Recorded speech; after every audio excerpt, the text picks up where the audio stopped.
welcome to the Car, Sim and Race Driver Show, presented by Hugh Hatrick.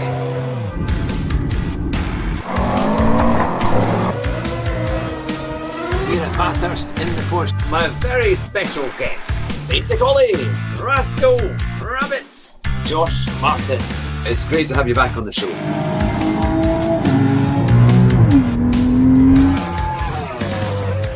Drive fast and try not to crash.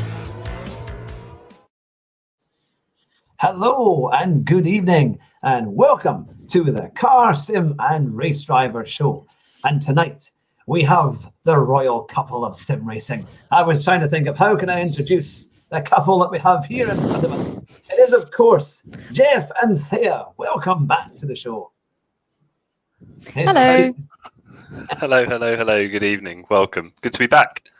It is good, great to have you back on the show. Now, I believe, Thea, you've just been racing. You've been doing some F1 for a charity stream. How did that go tonight?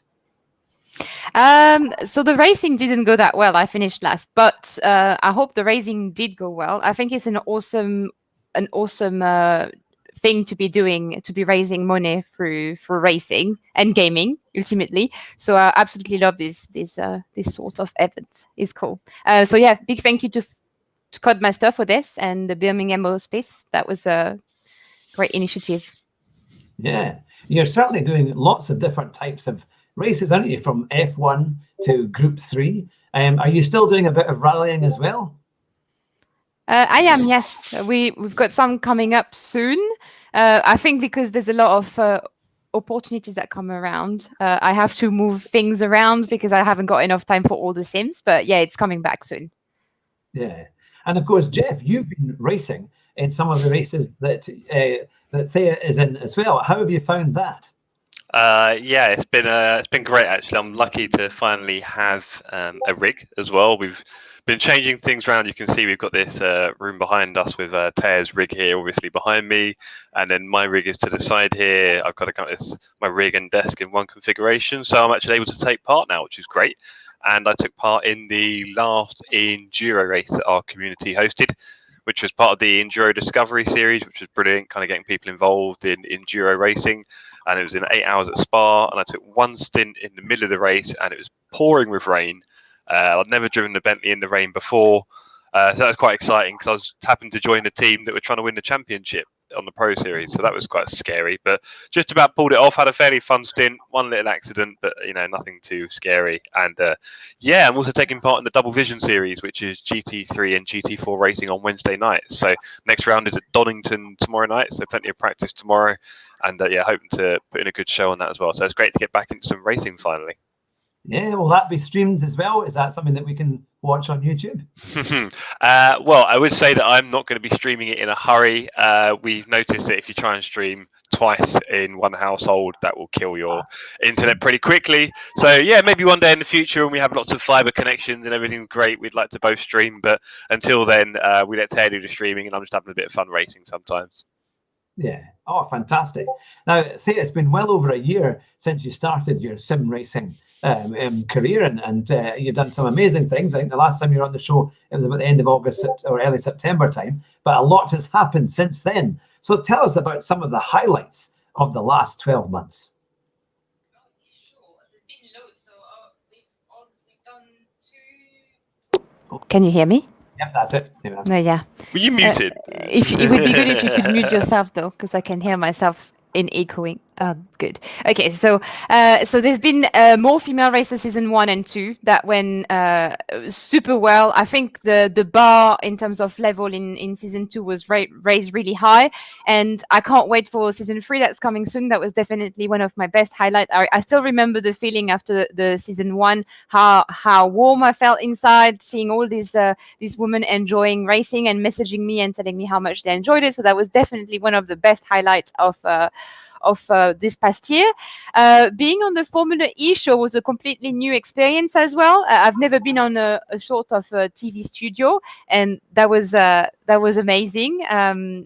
shame again about my lap in while I was on the show, but it was such an amazing experience being part of the virtual Grand Prix. It's been really crazy. There's been lots of opportunities in pretty much all sims. And yeah, it's been, I think that's been my three highlights really recently. I could probably go on and list you more, but that'll be the three that pop in my mind as you asked this question. Ah, fantastic. And what would you say, because I mean, I've watched quite a few of your streams and you've had some really good performances. Where do you think are the areas that you've learned the most in the last 12 months?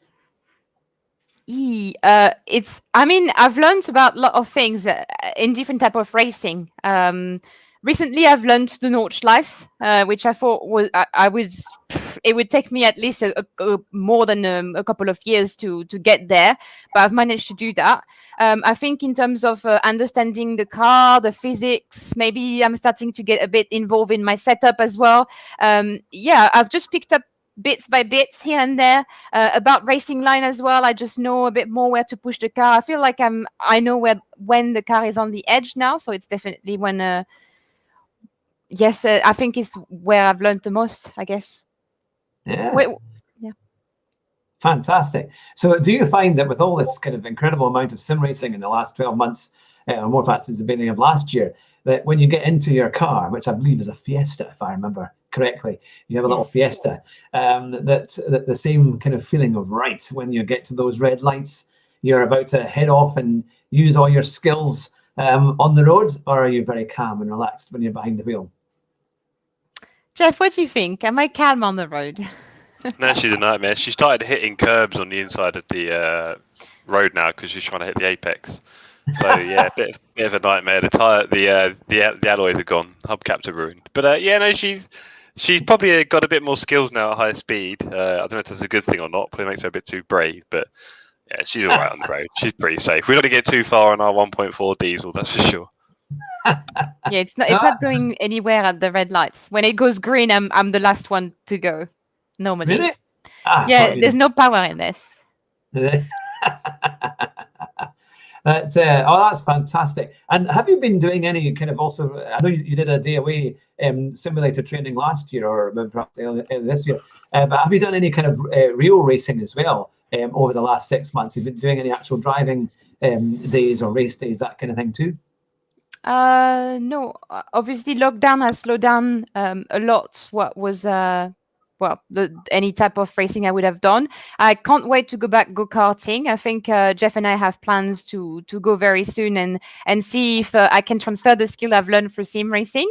There's also a track day that I've got in the Super Trofeo, the Lamborghini Super Trofeo, which I will be driving on a Lelo track in the UK. So that's a couple of options we've got for the future. I haven't done much racing, in real life at all, except my Ford Fiesta trip to my local Sainsbury. That's pretty much what happened.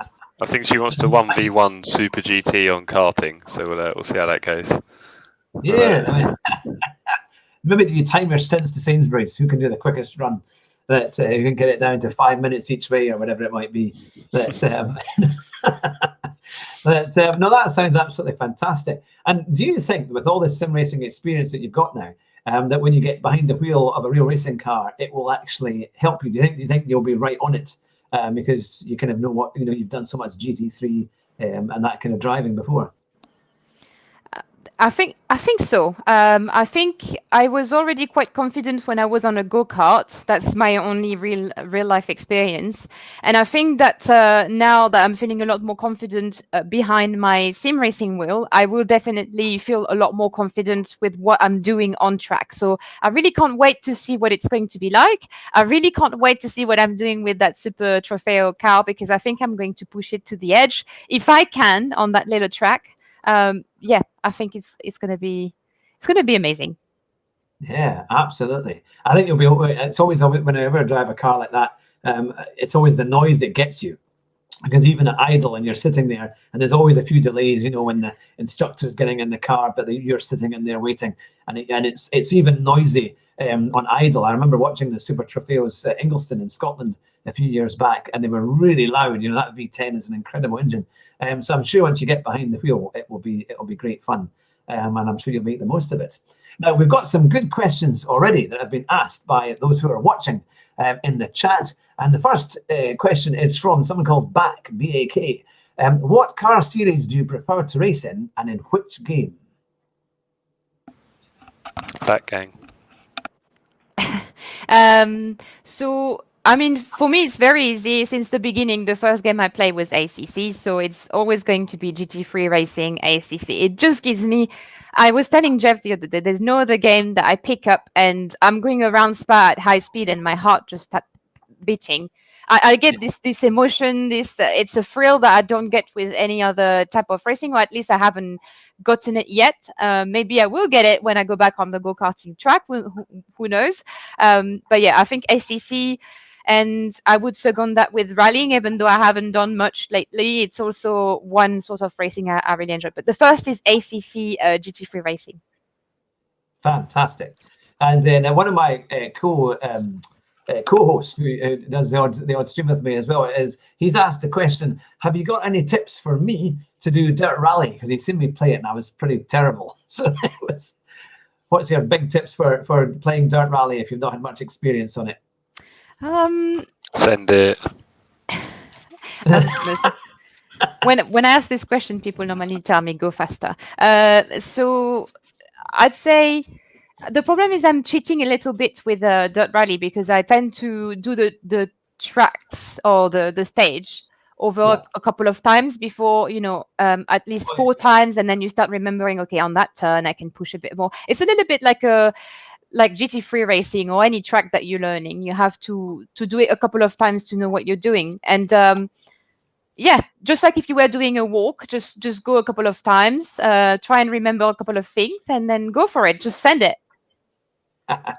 Fantastic. Now that's the thing, because I don't really do the shakedowns. Probably I should do more of it, isn't it? That gives you a chance to learn the stage a bit more. But it is great fun. And when I watch like you doing these things and you go so fast on these cliff edges, and I think I would just be down the cliff, but you manage to stay on the road, which is always fun. How do you find, Jeff, watching Thea doing all these races? Does she still ask you for the odd bit of advice here and there?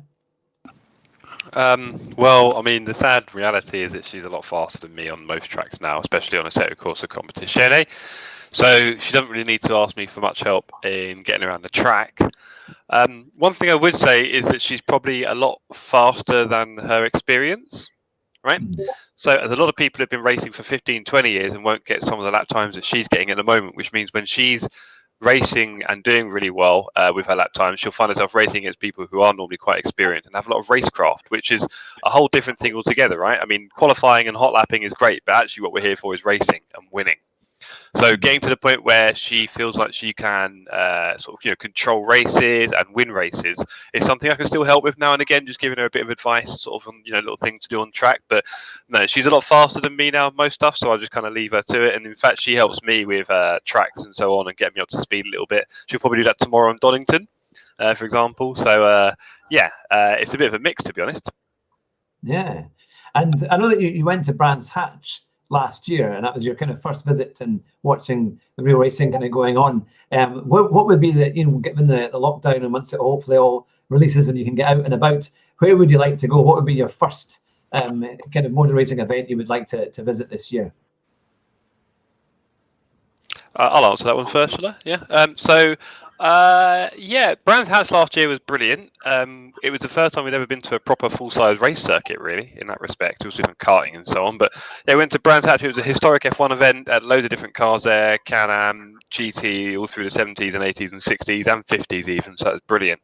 And that was an amazing event. For this year, I think looking at what's going on, it feels like a lot of things are being pushed to later in the year because people feel like it'll be a bit easier to hold them. So I think everyone's a bit nervous about planning stuff. It's not cheap, these things. I guess if it was cancelled or so on, you'd probably get your money back. But I don't know. I think we would love to do an F1 race this year somewhere in Europe. And we would probably love to do a GT race this year, I think. Again, UK or Europe. I think that'd be lovely. Obviously, we were in a lot of contact with Dave Prowlett at SimGrid. He helps out a lot with what Thea does in her racing, and he suggested we should sort of go and see him at a race. So if there's any chance to do that this year, that'd be brilliant.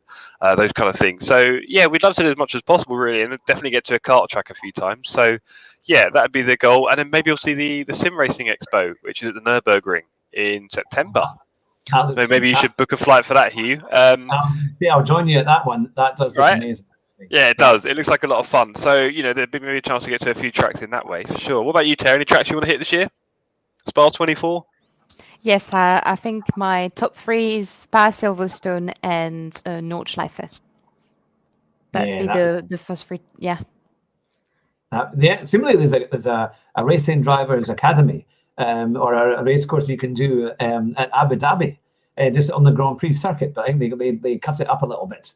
But it looks spectacular. I was seeing that on YouTube and how that looks absolutely amazing. I think it's like a proper Formula 3 car, maybe even faster.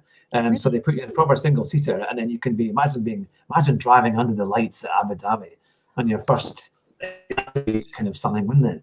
I think we should. What we'll do, we'll start a GoFundMe, a Just Giving page to pay for our flights, and we can get, and then probably another one to pay for the actual experience, and then sounds good here. We're up for One of my co-hosts is a captain for a major airline, so he'll probably be able to get the deal on the tickets. Well, indeed, Tere's dad is a pilot for Air France, no less. So yeah, lots of pilots around, I guess. So we should hook it up. Sounds We'll good. get you there, get you sorted out. Now we've got a great question from Gary Gilmore. He's saying, for both of you, do you watch any other racing YouTubers? No. No one. Not even you, Hugh, to be honest. It's the first time I've seen your channel. So congratulations on 337 subscribers. Looks like you're doing a lovely job here. We only watch BBC One, to be honest. And that's it. So we don't see any streamers on BBC One, unfortunately. So no. Sometimes a bit of BBC Two and Channel 4 if we're feeling risky, but that's about it. So no other YouTubers, just nothing really. Ted, do you watch any? You're telling me you don't. Yeah, we do. So we watch you.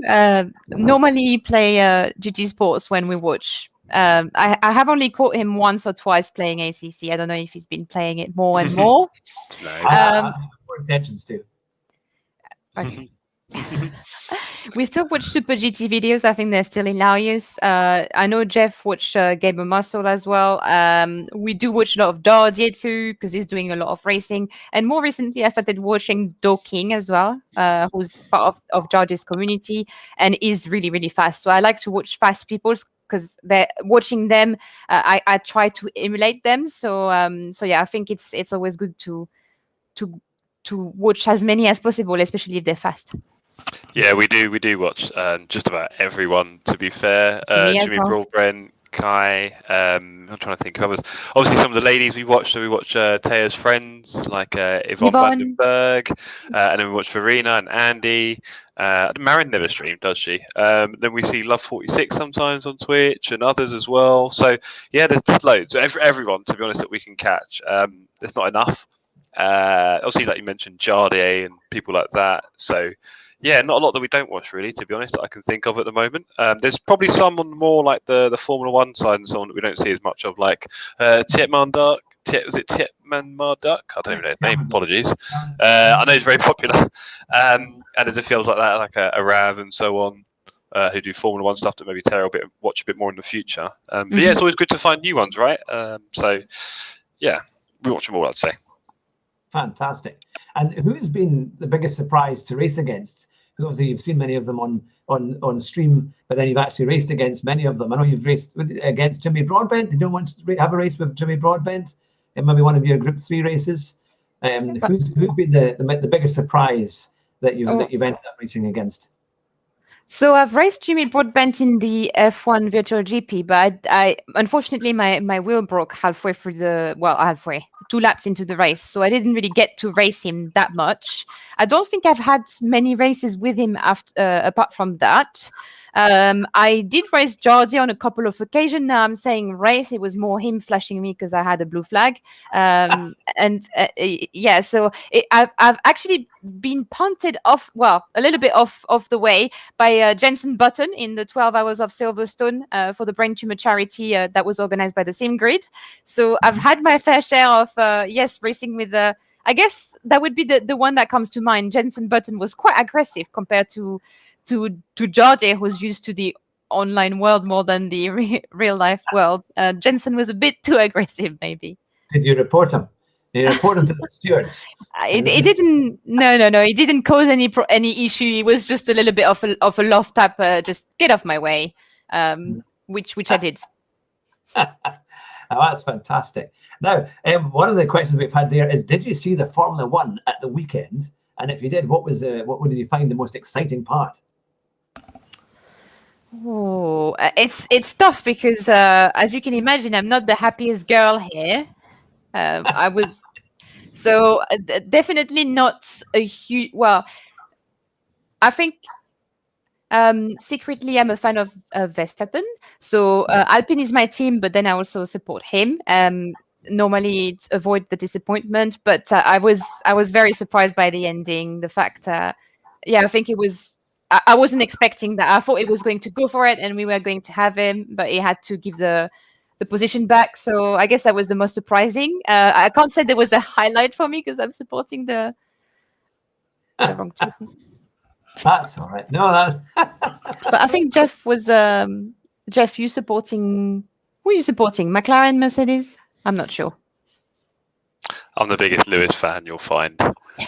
Don't try it. Yeah, it was a bit more of a yeah, good no, I time. thought the opening laps battle between Lando and Ricciardo was brilliant.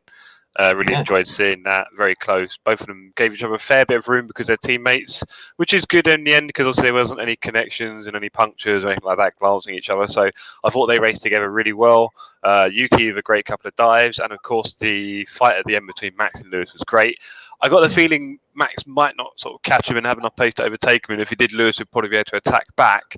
And then obviously Max did the thing where he overtook outside the track, unfortunately, and then later on overshot about 3 turns later, and at that point there was another gap to get back, and he didn't have the time to do it in, and his tyres were starting to fall off as well. He probably overcooked him at that point. So a lot of fantastic battles up and down the grid. There'll be more this year, right? So looking forward to it. Yeah, and I think potentially with the way that Max was so much quicker, I mean, about 4 tenths in qualifying, and clearly was quicker overall in the race. I don't think Lewis is going to have it his own way. I think it definitely will be. I mean, that's a big gap to try and turn around maybe other circuits, and other circuits may be better for Lewis. But I think we could see Max doing really well, maybe even claiming a title. It's certainly. I think it's going to be exciting. Yeah. And the midfield is quite close as well, which is always good. If there was a Grand Prix that you could get to, which one would it be? What if there was no expense spared, you could go and watch any F1 race you would like, what would it be? I would have said Monaco before, but in terms of racing, I think it wouldn't be the most exciting for me. So I guess I really don't know. I like all the tracks. I guess I'm going to be really boring and say Spa or Silverstone because they are just my ultimate favorite tracks. So I would just go to one of these. What about you, Jeff? I'm just looking at some of the tracks on the wall here. I've got a lovely poster with a lot of tracks on it.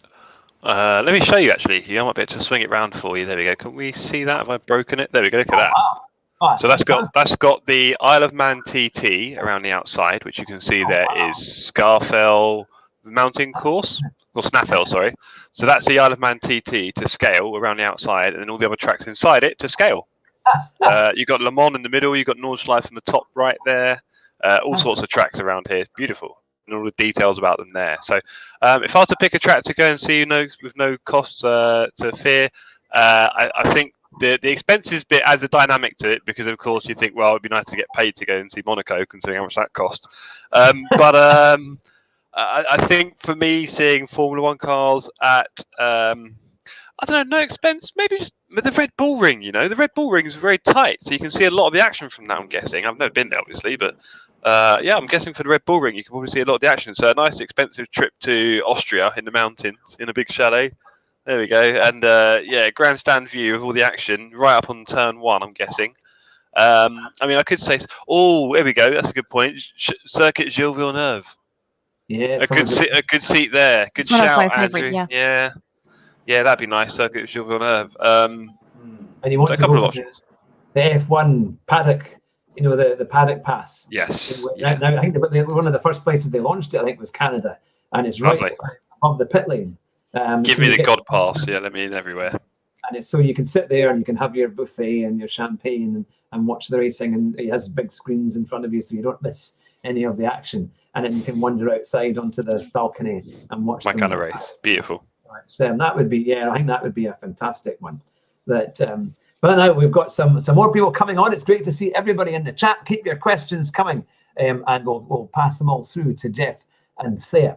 So what do you think is going to be the biggest challenge you're facing this year in sim racing, with the invites that you've had and races you're going to be participating in? First of all, to you, Thea. Oof, the biggest challenge for me is to try and not overwhelm myself too much, because I say yes to everything and I'm ending up having 3 races on the same week and no time to practice all of them. So that'd be the biggest challenge. Yes, focusing on one thing at the time and getting my pace up, because I always need to thrive, and so I can reach my goal to compete at high level one day. I know I'm not there yet, but yeah, we've done some amazing progress, so that'll be this. Yeah, and if there's a kind of, I know obviously you said you love the GT3 cars, and that's the ones that you really want to thrive in. Is there another kind of maybe another car that gives you a real thrill when you drive it on ACC or one of the other games that makes you think, oh, I'd love to have a go on one of these, or get really competitive in this category?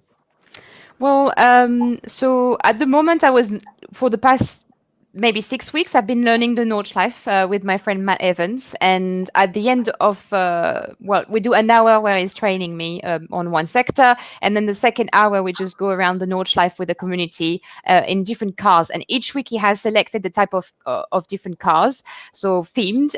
For example, yesterday I was driving the V8 supercars around the Nordschleife, and I found them really fun. But that was my first experience really driving a supercar V8, really properly driving it with the blip, having to deal with all this side things. And I also really enjoyed driving the Porsche 962, was it? Great cars. I think I haven't tried all the cars to say just yet which my favorite is, but there are some cars that I've tried in the past few weeks: the Ford Mustang, 302R, and the Mini. The list is growing of the cars that I really like. So I would love to get to drive one of these in real life one day. Yeah. Oh, fantastic. And I've been watching you as well, Jeff, during your streams. The last one was, I think, was an American track. It was a kind of oval, but it had an in-course. Roval, yes, that's what they call them. Roval, yes, road oval. Sorry, please come. And so that was because you've been doing lots of, I think you're in the Mazda MX-5. So have you got some big plans coming up? Are you going to extend? Well, I'll be honest. Obviously, I've got a channel, the Sim Cafe, which is great fun. And that's kind of what it is, right? It's just a bit of fun. And I dare say that I like to do things where I can kind of keep them going. And I have struggled with the Sim Cafe to find the time to really do that, because I'm always invariably helping Tare run that channel, and that's kind of our priority, and that's what we enjoy doing the most. And obviously there's a lot going on with that all the time, and it only grows. So it is a bit hard to kind of find the time to do the Sim Cafe as well. I did have plans to meet the Pineapple Gang, one of the teams who have been taking part in our Enduro series, and have a chat with them on my next show. So I should arrange that and make that happen. But the Sim Cafe is fun to do, but I don't do it all the time. I think there might be a chance soon where I'll get to start doing it again on Sunday mornings, which would be nice. And also there was a point recently where I was doing a lot of racing in the Mazda, like you said, on iRacing. I wanted to get into at least D class on for license on both oval and road, and that's what I was doing at the time. It was all free content, of course, in iRacing. Also, you pay for the subscription, but that content is free. So I was able to do all that for free, and now the next kind of series I'd want to do, I'd have to start paying for. So you're a bit like, I've kind of moved away from that now, and I'm back to ACC, because I've already paid for that. It's free. So I'm enjoying a lot of ACC racing at the moment. With it's coming soon, Sarah. Don't worry, I just saw her in chat. I'm planning to do more ACC with the community with Taya. And iRacing, I find that you kind of need to do a lot of it because it's so different to ACC. The feel is so different, and if you don't do a lot of one, you can then not be very good at it and then not start to enjoy it so much. So I think I'm kind of focusing more on ACC at the moment, and then streaming it potentially in the future. But I think one thing I'd really love to do this year is obviously a 24-hour race with Taya at some point. Would be really cool. I do love enduro racing in teams, a lot of fun. The longest we've done is 12. She's done a few of those now. I've done one. And it'd be great to do a proper big 24-hour race, preferably on ACC. I mean, people have mentioned iRacing. Also, there's more variety on iRacing, but I think for me, an ACC 24-hour race would be pretty cool to start with. So yeah, let's see what the future holds. But yeah, like Thea said, her biggest challenge is kind of focusing on not too many things, because she does, of course, have a full-time job still. She's a very busy lady, and we'd love to do more and more things with the channel community. There's so many ideas we have as well, so many things we could do, and it's kind of frustrating almost that we can't really do them all, because the more you try and do, obviously you'll start diluting what happens. So yeah, it's just finding that balance, I think, is the hardest part at the moment. That's fantastic. And now going on to your channel, because it's grown hugely over the last 6 months even. You've seen a lot of growth because you did these big F1 races, and you were on TV. I'm sure you had the Sky coverage when you were doing the F1 race a wee while ago. What's that been like to see your channel explode and lots of new people coming along and becoming fans of the channel? I mean, it's all being super positive. I think for me, as for Jeff, who's helping a lot in the background, it's always about sticking to our goals. So we've been sticking to our goals. I think being part of events such as F1 Virtual GP was great for exposure, but exposure to show that to all the girls out there that if you can, if you can't see it, you can't be it. So showing my face has brought somehow more girls viewers, because I can see now that the number of girls watching is a little bit higher. It's still really low, but we're getting somewhere. So we're definitely doing the right move on that sense. It's been amazing. We've been growing the community with more incredible people. I think we're way over 700 people now on Discord. Maybe 800 people. Jeff, 850 or so, yeah. 850, yeah. So yeah, we've got an incredible community with who we can race on a weekly basis, on a daily basis. It's been great. It's been all positive, and I can't wait to see where that takes us. Oh, that's fantastic. It's it's been great to see it all grow and to see more and more people come along, and then you know, as you race in these great races and against real racing drivers and other kind of YouTubers, and you're getting your foot in there, and it's really good.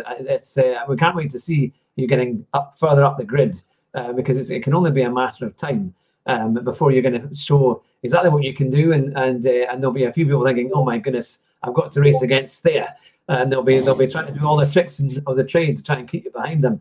Well, what would you say has been the biggest in terms of racecraft? What would you say has been your biggest improvement in that? It's some tough question you're asking here, Hugh. I think in terms of racecraft, for me, the most challenging is what Jeff was saying earlier, is that my pace has grown, because I understand the concept of the racing line and hitting the apex and trail braking. I'm improving all these things little by little, but I think the hardest thing for me to still juggle with is the racecraft, the overtaking, what to do when I'm following someone up really close. Can I follow someone up really close? And I think I'm doing this better and better, but it's definitely the most challenging. I've had. Well, I'm still learning. On every race is something happen, and you get punted before T1, you have to continue racing. All this is a huge challenge. So I'd say the racecraft and dealing with what happened in the race is the most challenging. Yeah. You should... All right. Huh? Is it good? What do you think you've improved most in your racecraft? I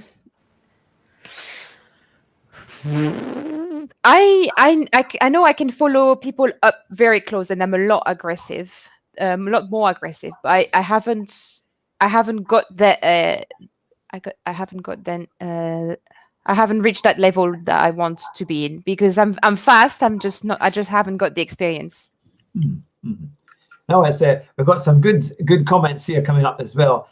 Say from Mark Lewis, saying, dealing with all the fast Bentleys coming past. But is that reference to Jeff coming through in a Bentley? But I'm not going to say that. And then we've got, as I was saying, do the gloves still help? Because you quite like wearing gloves for some of your racing. Do you still find that you're wearing gloves for your races? Yes, they are always next to me. I try to clean them as often as possible so they don't get too smelly. But yeah, I'm wearing the frame gloves. They are amazing. They're super light. I don't think I ever race without them. Even if I just go on for a couple of laps, I always put them on. It just Oh, becomes more than an habit. no, that's nice. Sorry, I misread the question. But yeah, no, it's quite good because they do stop your hands from sweating away, isn't it? And it keeps it a lot better from making it easier to hold the wheel. But now Sarah Johnson has asked, which Bentley is the best car in ACC?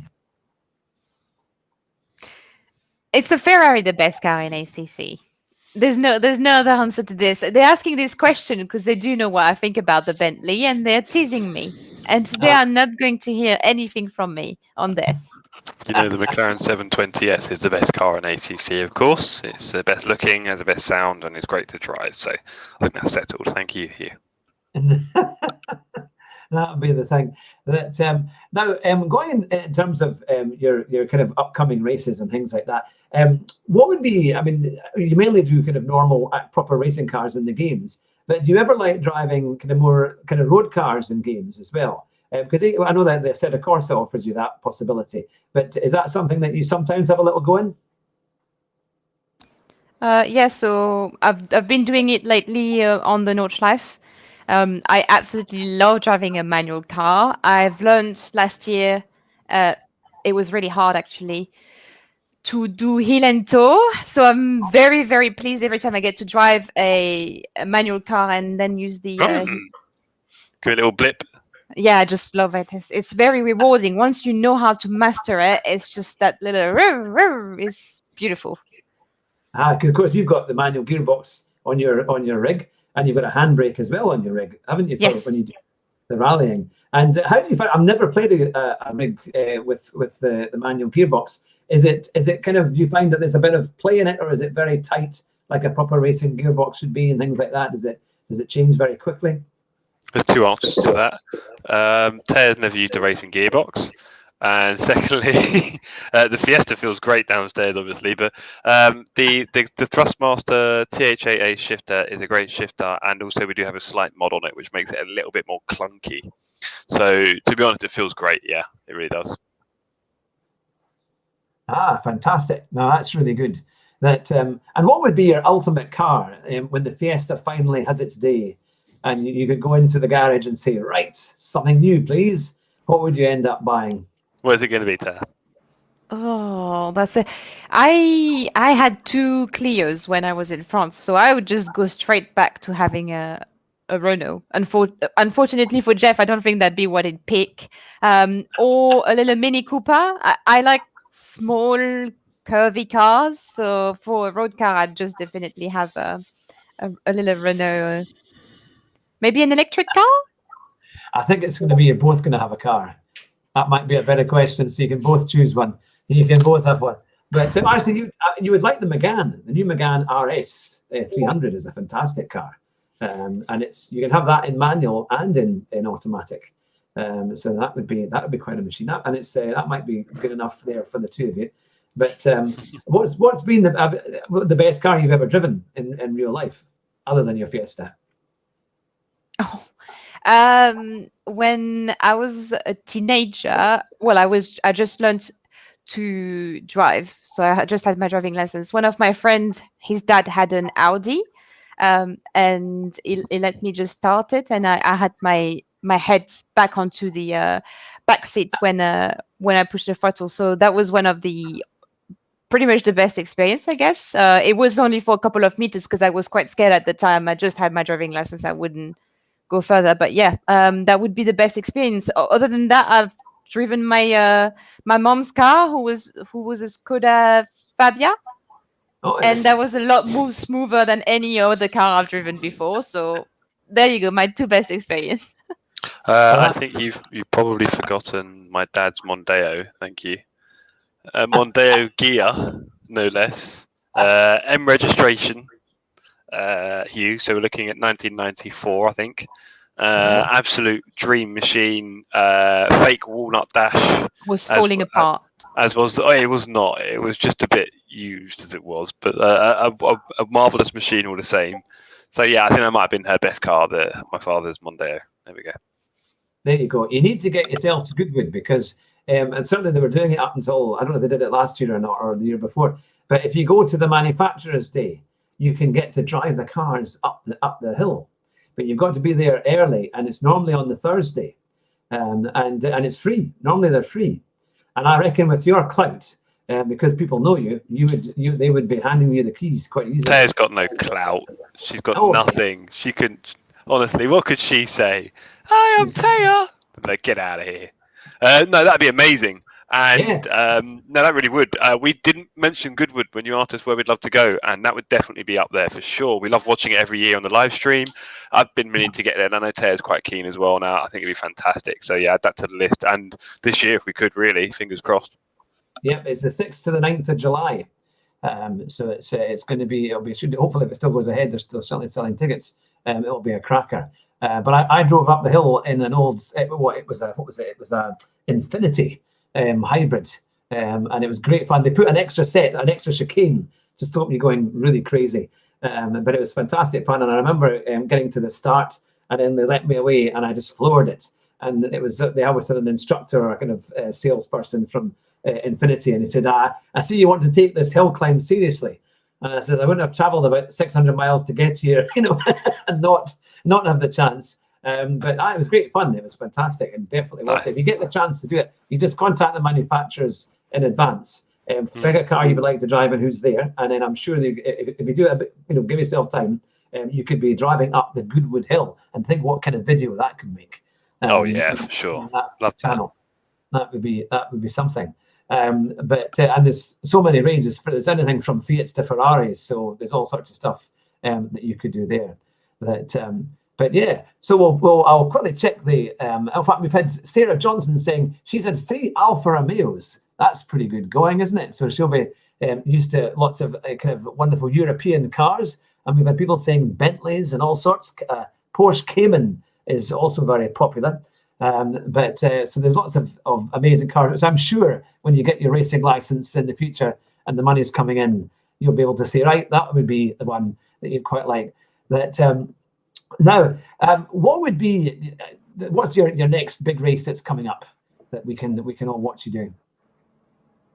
Is it a big championship event? I know you've got your Donington one tomorrow, but have you got any more big, a kind of celebrity event coming up quite soon? Celebrity events, not really, not at the moment. They always come out the blue, and literally a week before, a day before, they don't want us to have any training. So you have to practice over 2 days before in total panic mode. So I haven't got anything like that yet, but I'm sure that there will be things coming about very, very shortly. What I do have though is the Sprint Cup Season 3 of the Sim Grid, which I'm taking very seriously. Yeah, with my my partner, my teammate Yvonne van der Berg, who's a Paralympian athlete. She does archery. So she's a very, very, very talented driver as well. And I'm doing the next round, which is round 3 at Imola. So we haven't been very lucky in round 1 and 2, but we've worked really hard to just qualify in split 5. We just made it in split 5.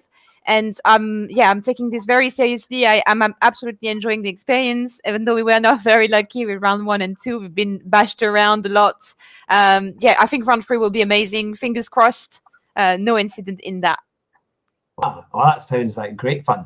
And also, you've upgraded your sim rig in the last year as well. Now you have a track racer rig there. Do you have plans to continue the upgrading, or do you think it's a rig you'll have for a wee while yet? That's a question I get asked quite often. For now I'm happy with with my TR8. I was happy with the RS6, if I'm completely honest, but I do have a fiance who needed a rig, so we said, well, that's a good occasion for me to be upgrading to something that is very similar to the RS6 and still follow what I expect from a rig in terms of look, in terms of functionality. So I'm very happy with the new rig, and I think Jeff is quite happy with his new rig. Yeah, I'm over the moon. I've got it's the first time I've ever had a proper rigid rig, and obviously thanks to Track Racer for sorting us out with both of them. Taya will be doing a video on her TR8 rig soon. It looks amazing. It kind of does everything you want. Obviously, it's a bit different to the 80/20 aluminium kind of rig that you'll see in a lot of places. And of course, Track Racer do those as well. But I find that they lack a little bit of kind of form. They all tend to look obviously identically boxy, and that's about it. So we like to have these flowy rigs that look very, very nice indeed. And yeah, I'm delighted with mine as well. So couldn't complain. You could always have more, Hugh, but to be honest, Frostmaster make these incredible wheels. We've got the load cell pedals. We've got gearboxes. We've got button boxes. We've got, Taylor's got shifters and so on. To want for any more would be, I think, a bit lavish. So we're just really happy with what we've got. And maybe we can start to spread the love maybe more to the community in the future and get some other people with equipment as well and kind of get it out to them rather than spending it on us. So yeah, let's see what we can do. I have to say, the Track Racer looks amazing with all your television screens. It's all built to take that, isn't it? So you can just order the rig and you put your TV on it and all the bits and pieces. Was it quite straightforward to build? Was it quite a difficult thing to do? No, it's very easy to build. I think the only thing that takes a bit of time is for you to find the perfect position, because you have to keep adjusting things when it gets to where you really like it. And I was very, very I knew exactly what I wanted because I was very, very happy with the RS6. So it was a bit of a game trying to get it to the same level and the same angle like I was with before. But yeah, I think I'm in the perfect angle now. It's a bit different. My seat is tilted backwards a little bit, and it's really helping with my back. Yeah, I don't know if you can see. It's a little bit tilted backwards because they have the frame on the side allows you to tilt it a little bit backwards or just have it a bit straighter. So that's a bit different. That's good for your and back, obviously. Yeah, it's really, really helping my back. And yeah, I think I've reached perfection. I won't move it further. Yeah, there's a post on Taylor's Instagram showing all the parts for it. It's impressively easy. A lot of it is part built in the factory, I think, I'm guessing. So when you get it, genuinely, it's just bolting a few things together. You really don't need the instruction manual. And it's just putting a few very large, heavy, chunky bolts together, and you're done. And even for the monitor mount as well that goes on top of it, it's a very simple construction. So really cannot complain. But like Taylor said, adjusting it can take forever. And it's a longer process than you realise because, of course, you kind of need to get in the rig and do a lap of something or two. And then see how it feels. And be like, actually, okay, well, let's change that today. And you change that and you try another few laps. You're like, maybe. So it's a long process. Building it was like 10, 15 minutes. And then adjusting took hours, getting exactly what you want. And then you try it for a bit longer and you're like, well, actually, maybe we could do that. And then, you're kind of looking at it thinking, are you comfortable? No, not really. Okay, so let's try that. And yeah, that's I guess it's part of the fun. But I guess you're going to be doing that at some point, Hugh, right? Where's your rig? Yes, absolutely. It's up in my box room at the moment. But because unfortunately my children are too near, and they complained last night when I was racing that they could hear the sounds. So I thought, right, I'll come down here and I'll do the streaming interviews in my kitchen. But yes, but we've got I'm about to buy a new PC, so I'll be getting your advice on how to get all that sorted. And I'm hoping to also improve my rig as well, because I've had a G29 wheel and pedals for the last 3.5 years, along with just a playseat challenge, really the kind of entry level unit. But it's been very, very good, and hence the Fat Man in a cheap sim. It kind of works quite well for that. But I would like to get something slightly more expensive, or something a bit more upmarket and a bit better. And I have to say, when I was looking at the Track Racer, that does look like a very, very good rig. And also it would be much more efficient in terms of using the room in the box room to fit it in, because my monitor is far too far away. And I need to kind of, with a rig like you've got, everything fits properly, doesn't it? It's all designed for every bit of equipment. Yeah, if you've seen Taya's, you're just putting her arm out now. If you've seen Taya's video on monitor stands, you'll see there's obviously a couple of different sort of things that we've done in the past. You've got the kind of DIY thing when you perch it on the edge of a desk and stuff like that. But we've found some of the best ways, obviously, to have a dedicated monitor stand, which is very useful. Because you can get it kind of right over your wheelbase, of course, and you can't do that with a normal kind of stand. And then the second option really is to have it very close to a wall and use a wall mount. And then that way you can kind of swivel it across and over the wheelbase. We used to do that before, and that's what I do now. I've got some of mine mounted on the wall, and you can just swivel them around. And if you have your rig up against the wall, they can come around and basically fit over the wheelbase nicely. These wall mounts cost £10, £15, £20, really. They're pretty cheap. And that's, I found, one of the best ways to get a monitor close to your rig. And if not, you have to spend, sort of more like 150, 200, 300 pound on a monitor stand, which is a bit more of an investment. Again, very lucky Track Racers sent that for Thea to review. These kind of investments we probably couldn't make otherwise. So yeah, I'd recommend the wall mount as a cheap alternative. I'm actually using a desk mount at the moment. So I've got my monitor mounted on the desk on those kind of desk swinging mounts that cost £20 on Amazon. And I just swing that from my desk round to the front of my rig. And it's working a treat. So I've got a desk during the day and a rig party during the day, or party in the evening, and a business during the day. So there we go. That's brilliant. And so what would be your kind of advice to all your followers who are looking? I mean, many of them are already into sim racing and are already competing, but maybe to those who have come on board recently and they want to get a rig or they want to kind of get started, what would be your kind of first bit of advice for getting a rig and getting started in sim racing? I'll go to you first, Thea, if you like. The first bit of advice, that would be, I'm not 100% sure. Well, it depends for a start which game they would be starting on. But if they were to start on ACC, I guess it would be to do the what I've done in my first few series, to be patient, learn about the tracks. Huh? Oh, what equipment you mean? Oh, sorry. Equipment. Well, I think the equipment, for me, I started with the Place It Challenge. I don't know if it's exactly the same one you've got, Hugh, but it was the most comfortable thing, and yes, I think it was just perfect for me. It looked like a racing seat. It was comfortable. It was doing the job. So you don't need to spend straight away. You don't need to invest into a rig. You can just start with a Place It Challenge. And when you finally start finding your pace and you see if sim racing is completely for you, then you can start upgrading on a lovely track racer like mine. But starting with a Place It Challenge can be a great start in terms of starting with. I started with Logitech pedals as well. I do think the TRCM are a great starter kit. If I'm completely honest, if I could have started with that, I would have started with that. What do you think? You just restarted recently, so you might be best placed to answer that question. Not really, because I was lucky enough to get some very very sweet donations. No, I think if you're taking it back quite a lot, Hugh, honestly, I think everyone should take the journey of starting in the basement, in the bargain basement, and get the cheapest wheel you can. Because I think there's some people in your chat now that have never done sim racing, right? I can guess actually, there's probably a few who've never actually done sim racing with a wheel on a PC, for example. So if you have a console, or if you do have a cheaper PC, because they can still run a lot of sims, I would recommend that you get the cheapest wheel you can find on eBay. Preferably one that does have force feedback as well. I do believe some of the cheapest Thrustmaster, like the T150 maybe, or the TMX, I'm not sure which one's which, but the very cheapest wheel and pedals you can find, it costs about £100 or £80 on eBay or Amazon, that has a bit of force feedback in it. And play with them and start to put them on a desk, or if you've got a table, put them on the end of a table and stick the table in the middle of your living room and do that and stick them on the end of the table, just like Thea and I did back in the day, right? All those kind of things, enjoying the early experience.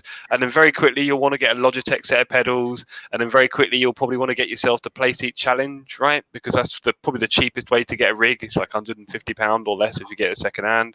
And then that's kind of where it goes on to. I think the kind of Logitech and Place It where you're at, I think, is a great way to really get into sim racing. But for a lot of people, I would say just get yourself a wheel, because there's a lot of people that still use a controller.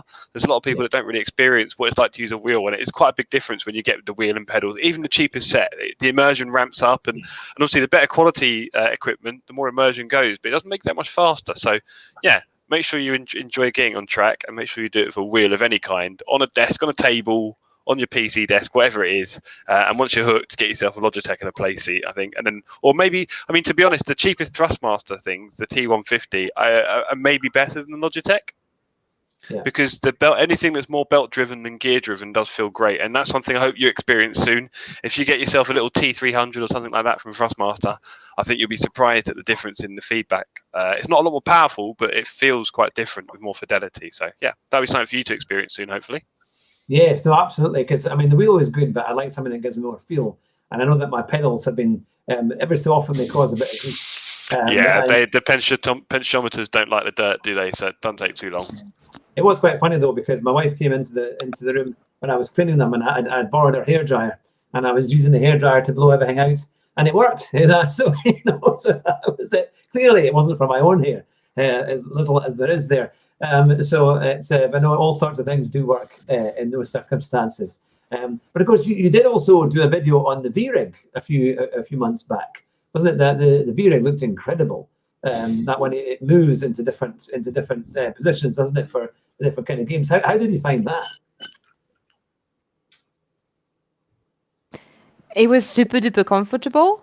So comfortable to try out the different positions. I think I only got to try 2 different positions. I couldn't quite get used to the fact that my feet were so high for F1, and I was very impressed with that. And I don't know which of the position. I think I tried the rally and then F1, and I can't remember what was the last position I didn't get to try. It was amazing, absolutely amazing. An amazing rig. I think it was. It's like €1,000. It's about €1,000, which is not that bad, really. For what it does, no, it's quite a good value. Yeah. So that's the thing. In fact, we've got a good question on that note from Sarah Johnson. Thea and Jeff, do you have any advice on how to start streaming? And what is your ultimate goal with streaming? I can answer that. Yeah, Thea wants world domination. So Thea actually wants to do enough streaming to get enough money from donations and members to pay for hair dye, obviously, as you can see, but also to raise enough income to pay for like her own cat village, where she wants to create like this miniature-sized world that looks really cute, and it's all in kind of like 1/4 size, and you've got cats inhabiting it, running all around and being cute, and you've got like a little cat chef and a little cat postman. Yeah, and then you've got the little cat Amazon delivery driver delivering the cat stuff to everyone, and she just wants to live in a little cat world, really. So if she can get the money together for that, she'll then be able to steal enough cats from the neighborhood and start her own cat world. Is that right? To answer the question, we started with the cheapest equipment we had. I think we had a camera laying around. I can't even remember why we bought this camera in the first place. I think we bought it when we decided to stream, and it was a Logitech camera. I don't know how much we paid for it. It was maybe £15-20. We used our iPhone as camera. There was an app you could download, and then you could use it as a camera, plugging into the PC and everything. So we had really cheap tools to start with. So I think the most important is to find what you want to be streaming, stick to what you want to be streaming, find your goals, stick to that, and be fairly consistent with it. But I think the equipment come as you develop, as you're sure that you're interested in streaming. For example, the camera and the microphone we upgraded to, where the first really big investment we did, and we did it, I think, after 6 months streaming. So it wasn't the first thing we did. I think the focus was more on the content rather than. Ultimate goal, though, would be to. We have this crazy thought that one day we'll have a lot of subs. I don't want to say how many. It's a bit of a. It's good to have a dream. So. 1 million. So what it is, right? I'll tell you, Hugh. So what we do is Thea's wanted to create content since she was a very small girl, right? And so she's lucky enough now that she's found something she can do, which is really exciting for her and also inspiring for others, right? So she's very much keen on bringing more and more women into the world of sim racing, and she's also keen on showing people that anyone can go from literally zero and knowing very little of any kind of racing and getting to a point where you can actually be competitive if you want, and not being afraid to show that. So that's something we want to keep doing and want to keep moving forward with. And of course, she wants to keep involving more and more women and girls and younger girls, and she's got a long way to go to the point where she'll be feeling like she's at the top. So that can go on forever, to be honest, and we don't really sort of see those goals changing. And then funnily enough, we talked about this earlier or the other day. I said, what do you think Histoire Amusante could look like in 20 years' time, right? I mean, why not? And this idea of having like some sort of sim racing academy for women and young girls, where they use this to get into the top levels of esports in F1 and ACC, etc. And it's kind of known as like internationally, like, yeah, one day I want to grow up to be in the Histoire Amusante sim racing school, and get to do that. And those kind of things could be quite fun ideas, but ultimately, if there's something that's actually created for the future, then it could be quite a cool plan. So yeah, we've got some near-term plans. We've got things we'd like to keep doing. One thing we always say is we never look at the numbers. I know you've obviously mentioned things like how many subs and things growing and so on, but to be honest, it doesn't really serve you to look at any numbers. There's a lot of reasons why they could be up or down or otherwise, and that's not really what this is all about. It's about having fun. It's about enjoying the content you do, and of course, like what we've said, inspiring others is something that can keep you going quite a lot as well. So for those reasons, we just want to keep going and enjoying it. If the numbers keep going up, that's great, because it means we're doing a good job, and obviously people are getting more and more interested in it, and hopefully we're diversifying our audience a bit. So yeah, that's what I think. What about you, Tara? Yeah, I think there's nothing wrong with having a vision. So I mean, Jeff once asked me were the best YouTubers out there, and I have my own favorite YouTubers who I can see where I want my channel to head. Like Jeff said, we don't really focus on the numbers, because I still remember what it was like to stream with 2 viewers, and I was still giving the same energy that I'm giving now with maybe 60 viewers, 100 viewers. For me, it's the same thing. I'm still focusing on the same goals. I think there's nothing wrong with having a vision. So I can see in my head where I wanted to head towards. And I think Jeff said about having maybe a school academy in the future where we could train little girls and children in school, coming after school and coming to the Histoire Amusante Academy to become F1 esport driver. That would be just amazing, I think, to have something like that in a few years, to see where. Yeah, let's just see where we head. Like I said, I absolutely love saying yes to everything that comes my way. And that's how I met you, Hugh. You just emailed me. I said yes, and that's been fun every time. So yeah, let's see where we get in. Jeff. Don't forget, we don't know where sim racing is going. I mean, apart from the fact that it's growing massively, I mean, the technology is obviously improving, right? So imagine how exciting sim racing is going to be in 5 years or 10 years time, or even 15 years, or God forbid 20 years time. How exciting it will be then. So yeah, it's only going in a positive direction. It's only growing, and I think there's a lot of exciting things in the future that we probably couldn't even predict yet. There we go. Well, I reckon if you get an intro or an invite from Formula W, make sure you say yes to that one. I could see you racing in that Formula 3 car alongside all the others and doing a good job. I think that would be an amazing thing, because there were rumours they were going to make that an actual esports championship, but I don't think it ever came round. I never certainly saw any more about that. But I thought that was quite a pity, because I think that would have been quite a good championship to do. But maybe they'll do it this year, or when they get back to racing, they'll try it again. But no, it'd be great to see you in a real racing car as well, and showing a clean pair of heels. We'd all be there rooting for you. But it's been phenomenal for you to come on the show tonight for your second appearance on the Car Sim and Race Driver Show. And for everyone who's been watching, if you like what you see, it would be great to have you along. Subscribe if you can. That would be amazing. And if you like sim racing interviews, then we've got lots of history. For example, people like David Perel, Super GT, and hopefully very soon we're going to have JSR Devon as well, and Jimmy Broadbent in the future. If you meet Jimmy, tell him he's overdue. He needs to get back to me to get a slot sorted out. But it's been absolutely fantastic to have you on the show, and for everyone in the chat as well, for all your questions and comments. It's been brilliant. Thank you very, very much for participating and coming on the show tonight.